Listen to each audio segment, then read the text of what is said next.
Okay, so I think the best place to start is what are hormones? Why should we care? What do you know about them already?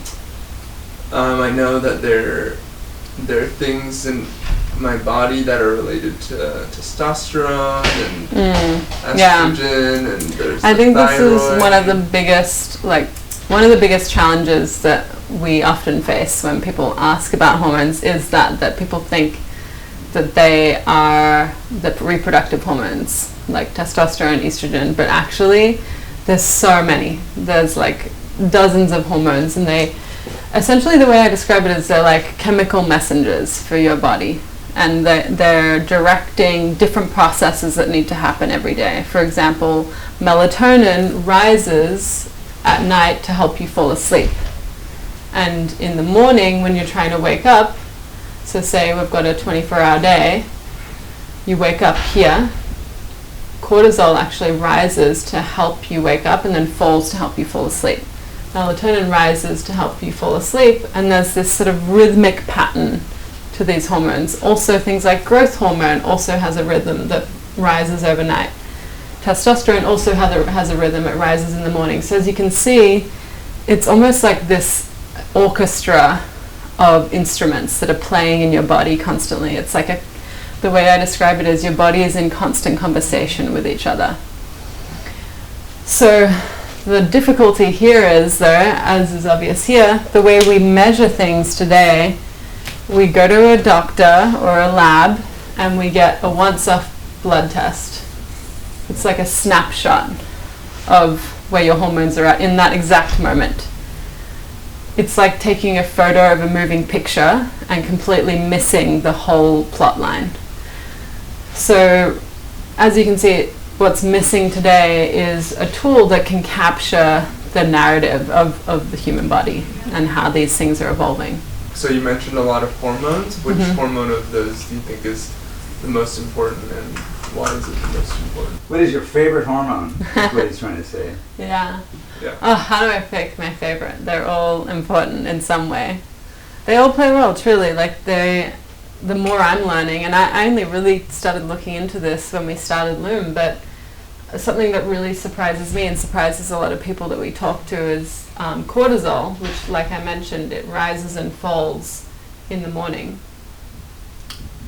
is something that is actually important to have high, which a lot of people think that they want low cortisol. There's this big narrative where people are saying, oh, my cortisol's too high, but it actually plays a lot of roles in your body in a good way. It's the thing that helps you wake up from when you're resting. Your body produces what's called the cortisol awakening response,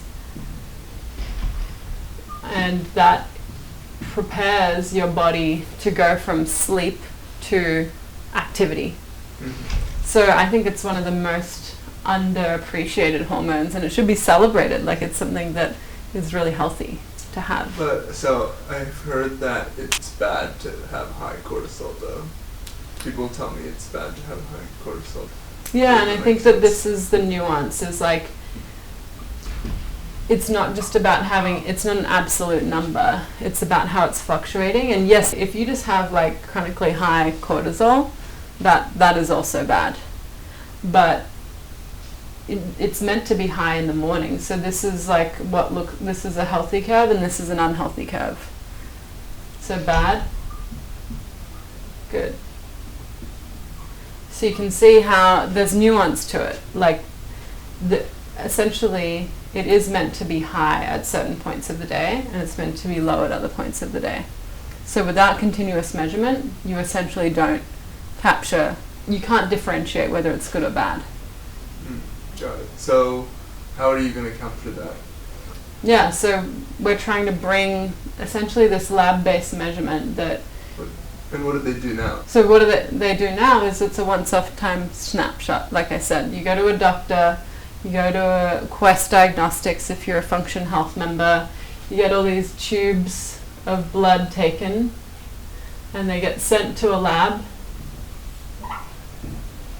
and it takes, 2 weeks to then come back to you with a result where it's like, we're essentially living in the age of film photography. You take a photo, you don't know what's happening, you send it in to get developed, then you get it back 2 weeks later and you see that your thumb is over the camera. That's how we're measuring today. Whereas what we're building is something that can actually continuously monitor these things. The points, the continuous is so huge. The only way you get the curve is with the continuous. Yeah. So essentially what we're doing is we're taking this lab-based testing and we're enabling you to do that every hour of the day. So now instead of a once-off one time point every 6 months, you're getting every half an hour measurements of these key hormones, and now you can start to see the evolution of how these hormones are shifting and changing, and that is where the meaning is. That's where a lot of the clinical utility of hormones are. Once-off snapshots are virtually useless today for a lot of hormones because of how much they fluctuate. These are rhythms, they're not static numbers. And so we truly need a revolution in the way we are measuring these really important biomarkers of our health. And we're missing some of the most important information that is underlying a lot of chronic disease, mental health, conditions like chronic fatigue, insomnia can be explained by imbalances in the rhythms of your hormones. Can you speak more also about the analogy with the photo versus the video? Like, because the way I'm thinking of it that I think might help people understand it, it's like the photo of someone like taking a shot. Yeah. Actually you don't know if that gun went in. You don't know if if it went in, what part of the game it's a basketball shot is a really good analogy of like, okay, maybe in one frame of a basketball shot you might be able to see like how someone's legs are positioned and like maybe whether they have kind of good form, but you may not be able to really tell how good of a shooter they are because there's so many different things that could go wrong or right before that and after that. And essentially what we're doing by capturing more of the shots is we can start to see the full kind of picture of like, did that shot go in? Like, is that actually a good shot? The other thing is, if you want to compare from day to day how much better you're getting, if you're not taking the exact same shot at the exact right moment of the shot, it's almost impossible to compare those two things to each other. And that's essentially what we're doing by measuring random time points in the day. We're taking like different snapshots of different points of the shot. So you can't even compare day to day what's going on because it's just like completely different baselines. And that's what's causing so much confusion. Like why people come to us all the time like, I'm so confused. Like, now I did all these things and then my cortisol went up. What happened? Or like my testosterone went down even though I was doing all the right things. But what really happened was they just changed by half an hour the moment where they took the snapshot. Like they didn't do anything wrong or right. We just can't differentiate what's actually going on if you're not being extremely specific. And by the way, these rhythms change every day. So even just by saying, oh, I took it at 8:35 on a Friday, if you do it 2 weeks later at 8:35 on a Friday, your whole rhythm, maybe you've changed time zones, maybe you've like changed your routine in some kind of way. All of these rhythms are constantly shifting and adapting based on your behavior, like how much light you're getting, when you're eating, when you're sleeping, when you're exercising, how much, contact you're having with friends and family. All of these things are, forcing your body to release hormones at different times of day and in different ways. And all of these things essentially regulate from your brain. This is the brain. Your brain then directs the release of these different hormones, and it travels through your body to all the different organs. And like I said, it's like a messenger system. The hormones are the chemical messengers of your body, and we're missing the conversation completely. So I know you've said before, the whole thing about getting the light in your eye. Why, like, how does that work? Why does that help? Like, what is it to do with hormones? Yeah, there's actually a little part in the brain called the SCN, which is what we call the master clock of your body.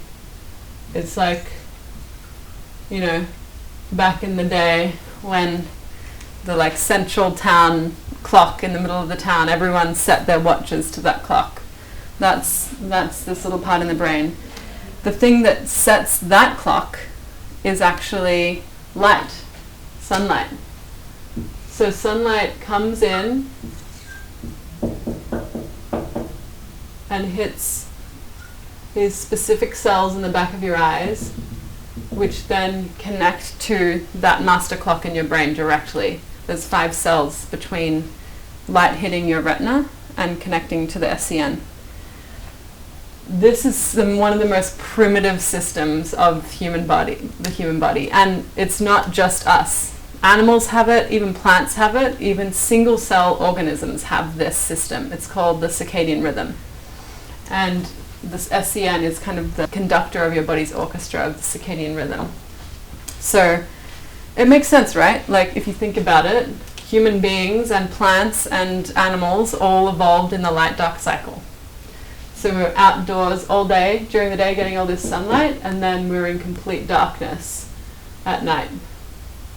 And when you start to look at the graph, it starts to really make sense. We have this rhythm to us, like the day-night cycle. And that has been ingrained in our biology because we've evolved for millions and millions of years. Every single cell in our body has been exposed to this light-dark cycle over and over again. It's so deeply embedded into every single one of our 7 trillion cells in our body, which cycles to this rhythm. Yet, unfortunately, over the recent hundreds of years since we invented the light bulb, we have disconnected ourselves from this light-dark cycle. We have removed one of the most, primitive cycles of human biology, and it's causing havoc on all of these cells. They're now lost, essentially. Think about it. They now don't have the time.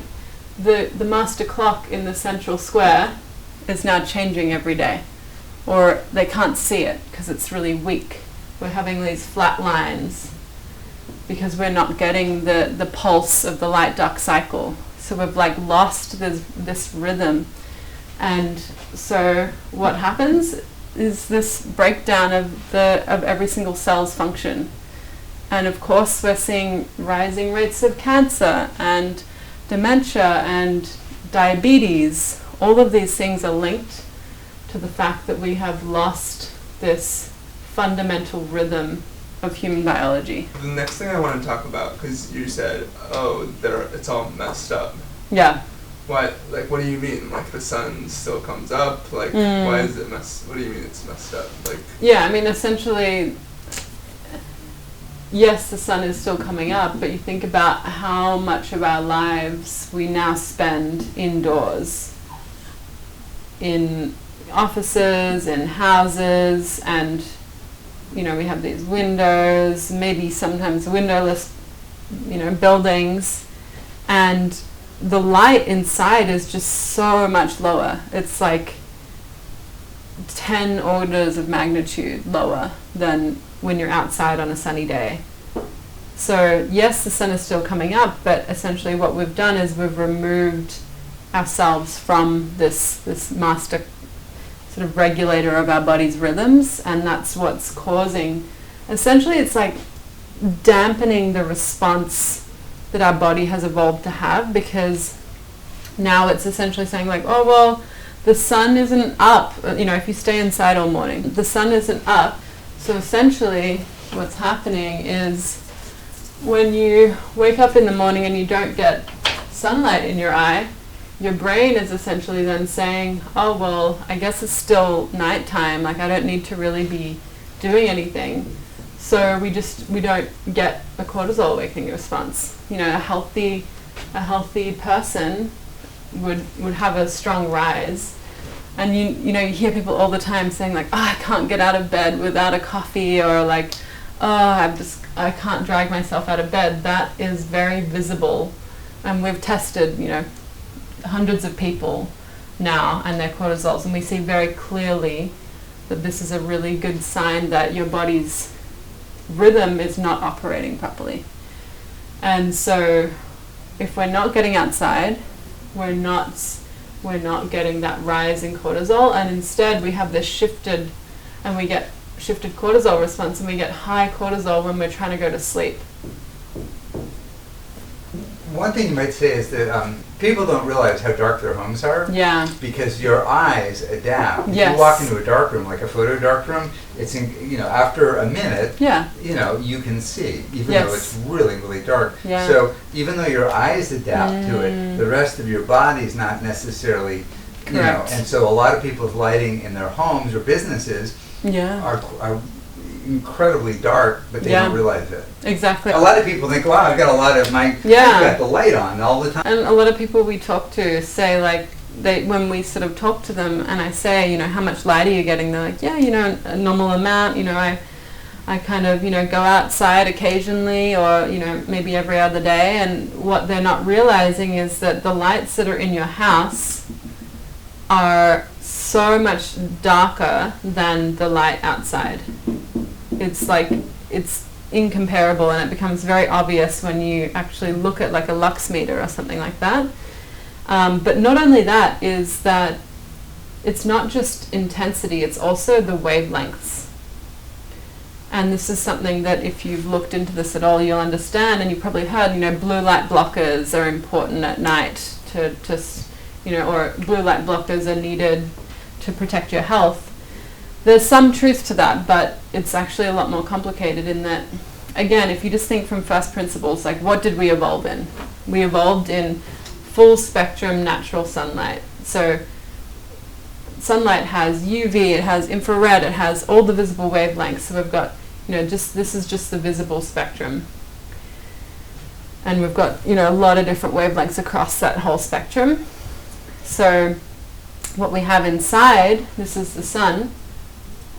For indoor lights, we often, to save energy, have very, very tight wavelengths. And so even though it might be bright, or it might look bright in that wavelength, actually, well, one, it's definitely not even that bright. It's very dark, and it's very narrow bandwidth. So one analogy I can give for this is it's sort of like when you have artificial food. It's very devoid of like all the complexities and the micronutrients and everything that you get from a really, you know, something that's grown in the ground. When you have like a Cheezel or an Oreo or something, it's like this artificial food. It's kind of like artificial light. It might look and sort of seem like it's there, but actually it's devoid of a lot of the things that we actually need for all these complex processes. And like, we don't even understand the full extent of this. We're just discovering, like, it's just been discovered in the past, you know, few decades. And it's, the overwhelming evidence is coming out every single day, just proving how important natural sunlight, full spectrum natural sunlight, is to human biology and everything operating as it has evolved to operate. So it's about the color of the light? That's an important part of it, yeah. But it is also, we also have to think about the intensity of the light and the color of the light. It's all important to the biology. So like I was saying, like, it becomes extremely obvious when you measure using a lux meter. And we have an app on the App Store that you can download today, and you can already look at it. It uses the cameras on the back of the iPhone, and you can actually scan. And I can sort of show you here, and you can see how bright or dark an environment is. So in here, so as you can see, it's really low in here. It's 340 during the day, and our body is expecting it to be 30,000 or above, because that's what it is outside at this time of day. So living and spending all of our days in these dark environments, and it makes me so sad when you like look around. Like, I'm in a co-working space, and some of these offices don't even have windows, and these people are just sitting in there all day, completely devoid of this really important signal, and their brain is just completely confused. It's like, I thought it was daytime. I swear I could have said it was daytime, but now I guess it's nighttime. So all right, let's send some melatonin signals through the body and try and get the body to rest and sleep.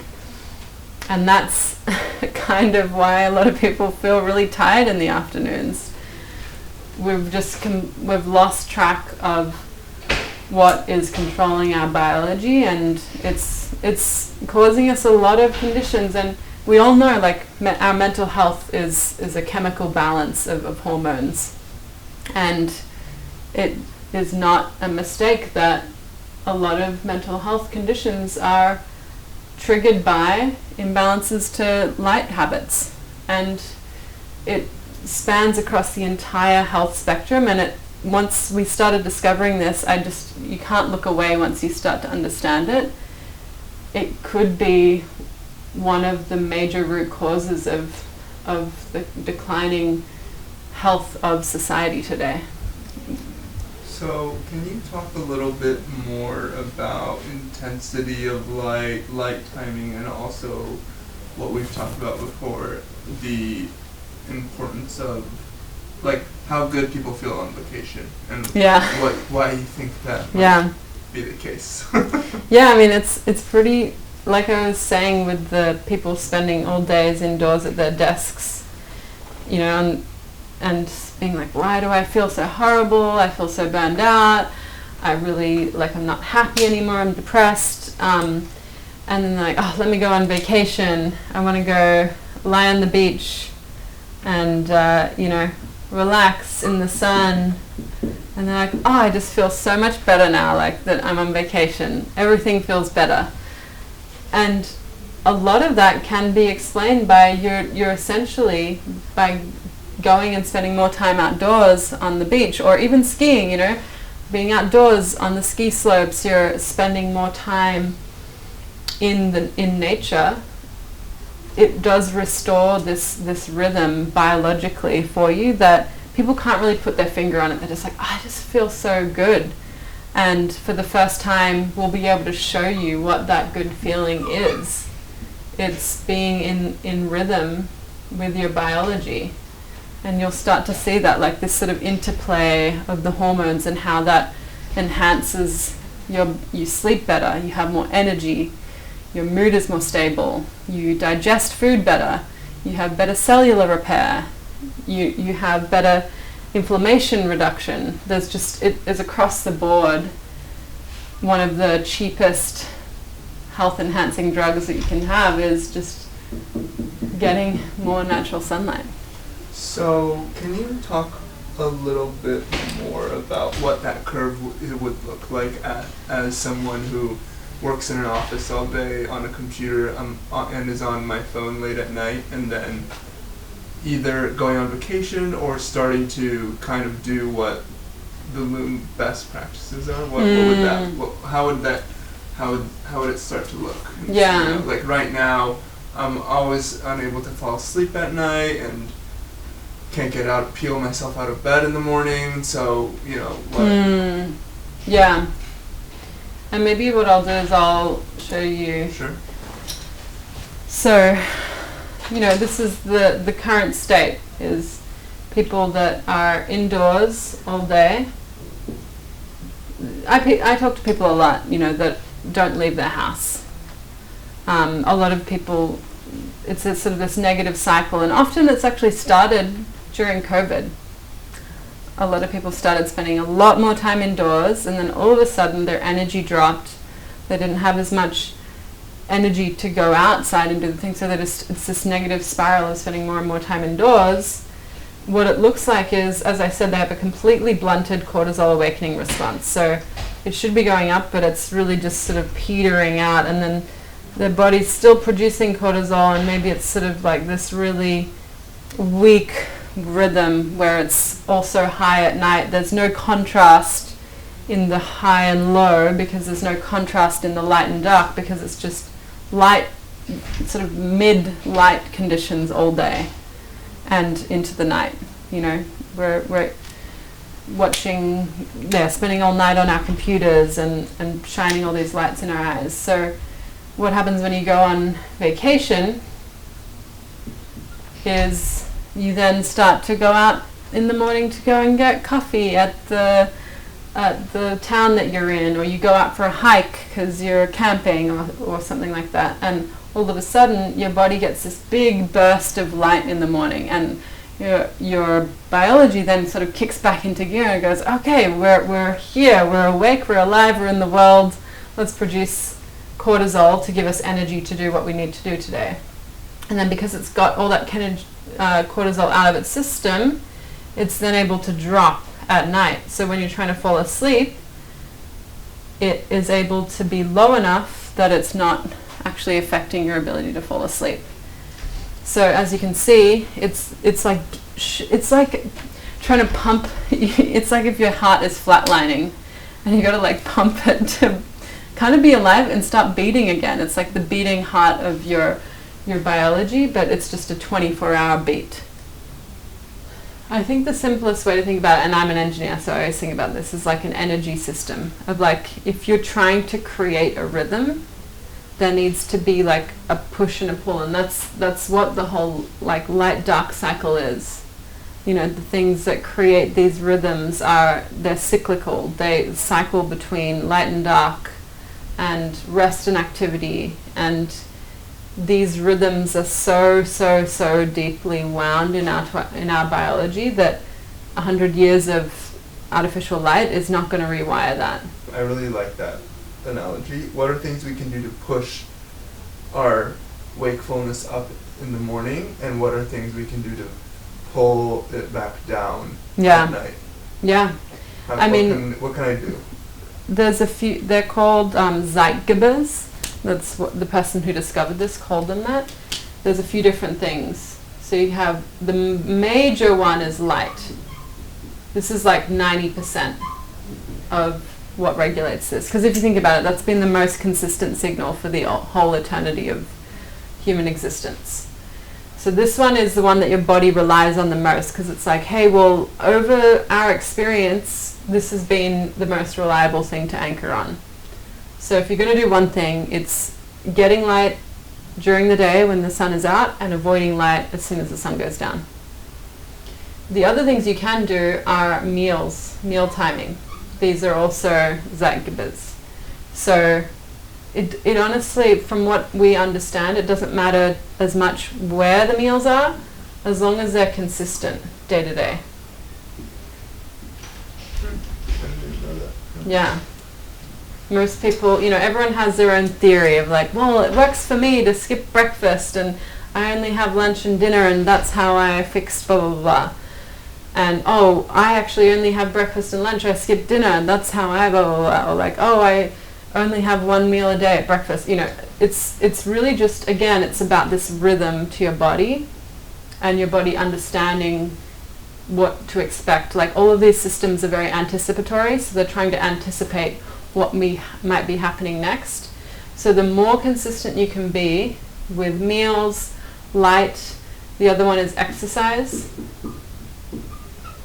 Again, everyone has their own theory on this, like, oh, it's best to exercise in the morning. And yes, if you think about it, exercise does induce cortisol. So if you're exercising at this time of day, every day, then that's actually going to help you peak your cortisol. If you're exercising late at night, you will actually create like a rising cortisol around the time you exercise. So it is better. There are studies that show it is better to exercise further away from when you're trying to fall asleep. But again, if all else fails, just be consistent. Your body will adapt and it will figure out how to do that. The other thing is social interaction. A lot of people don't realize this, but social interaction is a huge part of being human. I mean, community, social bonding. There's a lot of hormones that are produced and induced by being near loved ones, hugging, just like interacting by conversation. So this is also important to keep consistent. And a lot of people will like anecdotally say that of like, oh, if I don't see someone, if I don't see another human during the day, I just feel off. And that's another kind of reason. You know, we haven't been able to measure all of these different hormones enough, but there's a lot of linking of kind of consistent social interaction to better health, and we see that. So these are the 4 big inputs that you have to your system, and really at the bottom of it, it's at the end of the day, it's about consistency. Practical things, like what can people do? So how much and when? Of light?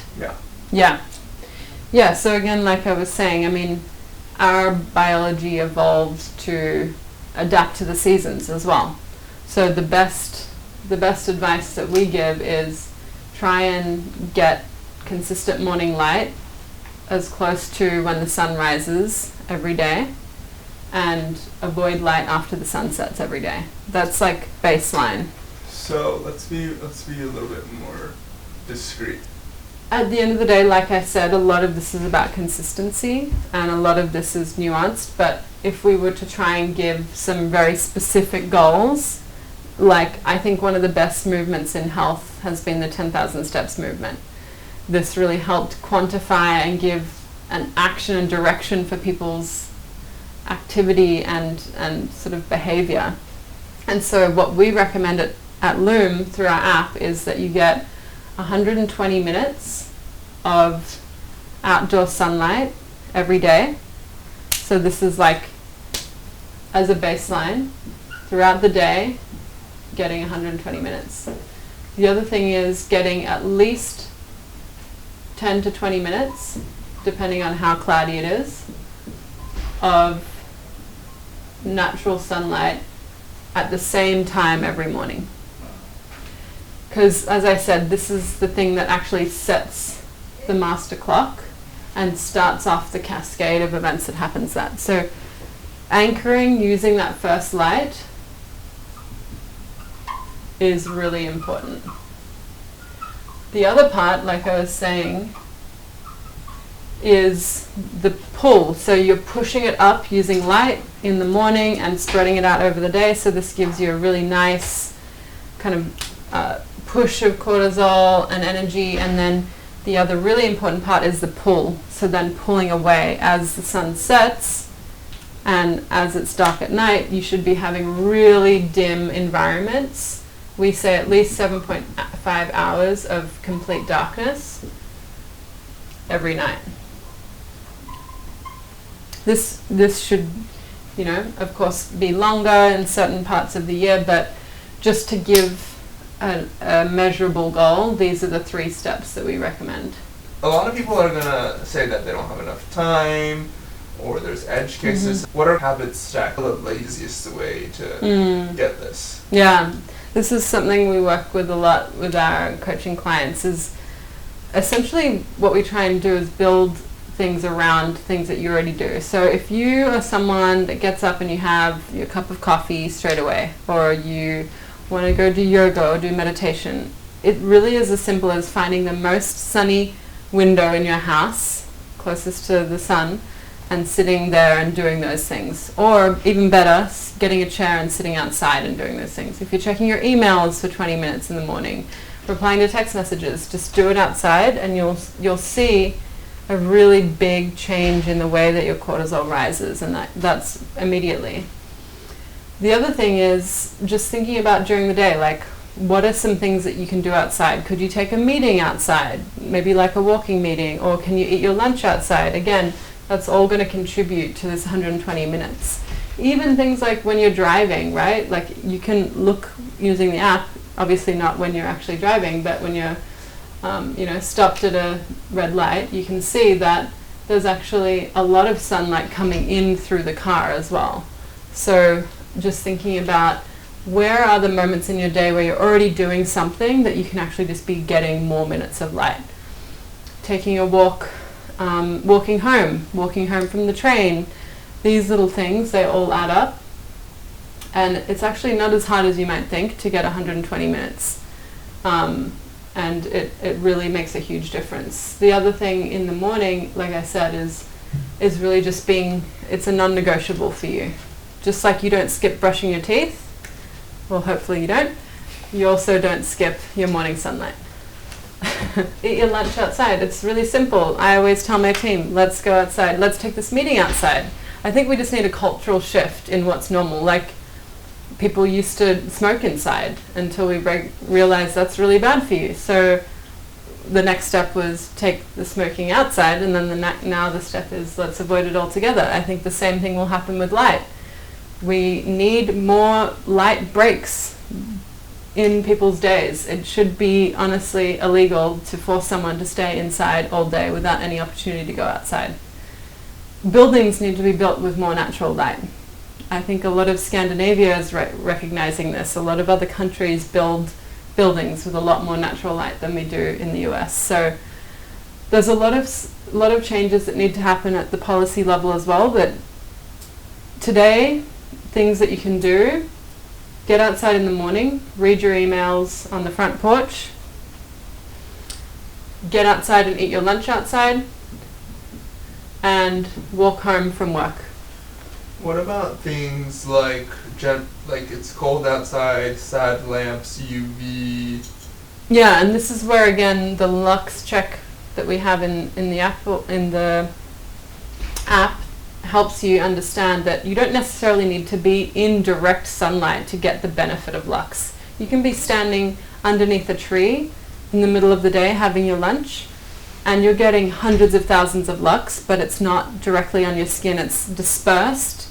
It's like spread out via bouncing off the tree leaves, and it actually creates, again, like we evolved in nature and among trees, and there's still a lot of studies to be done to figure it out, but actually this kind of light is really good for you, this dispersed full spectrum natural sunlight. So yes, we all agree that getting sunburnt is bad, so I'm not telling you to go and scorch yourself under the sun, but you can get a really good quality amount of light by still standing under a tree or in the shade. So what are sad lamps about? What's going on there? So sad lamps really are trying to replicate what we were talking about, this rising sun and seeing the rising of the sun. The problem with most sad lamps on the market today is they're really dark. If you measure them, you have to be right up against the light. I've tried this to get an intensity that's like above 10,000, and most people are very far away. That's the thing with lights, is the further away you get from the light source, and Bill will know this as a photographer, but it exponentially declines. So if you're a meter away from your sad lamp, it's extremely low lux. So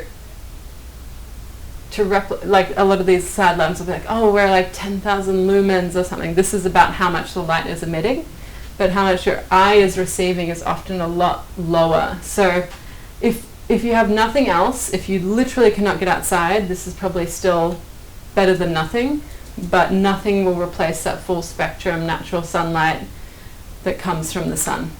So yeah, in addition to the light breaks, can you just talk a little bit about the lighting inside and how you want to be by a window and so that you're getting that light in your eyes, and in general to make the spaces that you are inside very bright during the day? Yeah, I mean, you should fight as much as you can to try and get the desk that is closest to the window, because this is going to have an objectively impact. Actually, there's an incredible study done on beds in a hospital and sides of the hospital.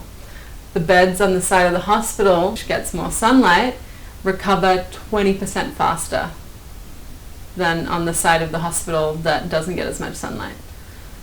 So this has a huge impact. The beds on that side of the hospital recover better and faster. So it makes a huge difference, and it's these little systemic changes that if you can build them into your habits, like I always, when I coach people, I say, which direction does your desk face?